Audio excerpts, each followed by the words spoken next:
গাজীপুরে পিরুজালী হাজীপাড়া এলাকায় অবস্থিত মেসার্স বিপ্লব বিথি ব্রিক্স দীর্ঘদিন ধরে উন্নত মানের ইট উৎপাদন ও সরবরাহ করে আসছে। প্রতিষ্ঠানটি সম্পূর্ণ মেশিনে মোল্ডিং পদ্ধতিতে ইট তৈরি করে, যা ইটের গুণগত মান নিশ্চিত করতে গুরুত্বপূর্ণ ভূমিকা রাখে। প্রতিষ্ঠানটির পক্ষ থেকে জানানো হয়েছে, তারা কয়লা ব্যবহার করে ইট পোড়ানোর প্রচলিত পদ্ধতি অনুসরণ করলেও তা নিয়ন্ত্রিত ও আধুনিক ব্যবস্থাপনার মাধ্যমে পরিচালিত হয়। তাদের দাবি, এই প্রক্রিয়ার ইট পোড়ালে আশেপাশের পরিবেশ তুলনামূলকভাবে কম দূষিত হয় এবং পার্শ্ববর্তী কৃষি জমিতে কোনো ধরনের ক্ষয়ক্ষতি হয় না। আমার নাম মোহাম্মদ আবু তাহের মুসল্লি। আমি এই ব্রিক ফিল্ডের মালিক। আমি আপনারা দেখেন পাশে যে জমি আছে, ধানের জমি, সর্বোচ্চ বাম্পার ফলন হয়েছে এইবার। এই ইট খোলার কারণে কোনো ক্ষতি হয় নাই এবং কখনো হয় না। এবং আগে চাইতে এখন যে নতুন পদ্ধতিতে যে ব্রিক ফিল্ড, যেটা ঝিকঝাক পদ্ধতিতে, এখানে কোনো কালো ধোঁয়াও দেয় না এবং ফসলের কোনো ক্ষতি হয় না। এলাকাবাসীরাও জানান, কয়লা দিয়ে ইট পোড়ানোর ফলে তাদের কৃষি জমি, বিশেষ করে ধান ক্ষেত, কোনো নেতিবাচক প্রভাবের সম্মুখীন হচ্ছে না।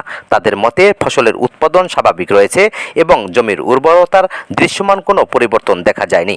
দিনাজপুর, আমি এখানে 10 বছর থেকে কাজ করি। এখানে যে মহাজন আছে, উনি খুব ভালো মানুষ, আমাদের খেয়াল রাখেন, যত্ন নেন, উনি ভালো মানুষ।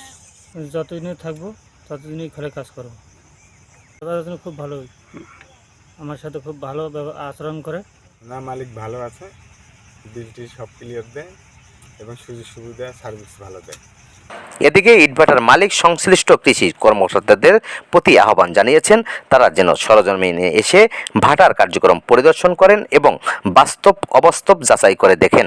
এতে করে পরিবেশ ও কৃষি জমির উপর কোনো বিরূপ প্রভাব রয়েছে কিনা তা সঠিকভাবে মূল্যায়ন করা সম্ভব হবে বলে তিনি মনে করেন। আমি কৃষি অফিসার মহোদয়কে বলছি, আপনি একটু তদন্ত করেন, অল্প দিনের ভিতরে ধান পাকবে, কাটবে, আপনি দেখেন ইট খোলায় কোনো ক্ষতি হয় কিনা কৃষকের।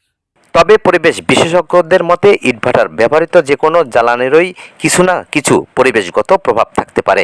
তাই নির্ধারিত পরিবেশগত নীতিমালা মেনে চলা এবং নিয়মিত তদারকি নিশ্চিত করা অত্যন্ত জরুরি। সংশ্লিষ্টরা আশা করছেন, আধুনিক প্রযুক্তির ব্যবহার ও পরিবেশ বান্ধব ব্যবস্থাপনার মাধ্যমে দেশের ইট শিল্প আরও টেকসই ও দায়িত্বশীল হয়ে উঠবে। 16 বাংলা টিভি, আবহমান বাংলার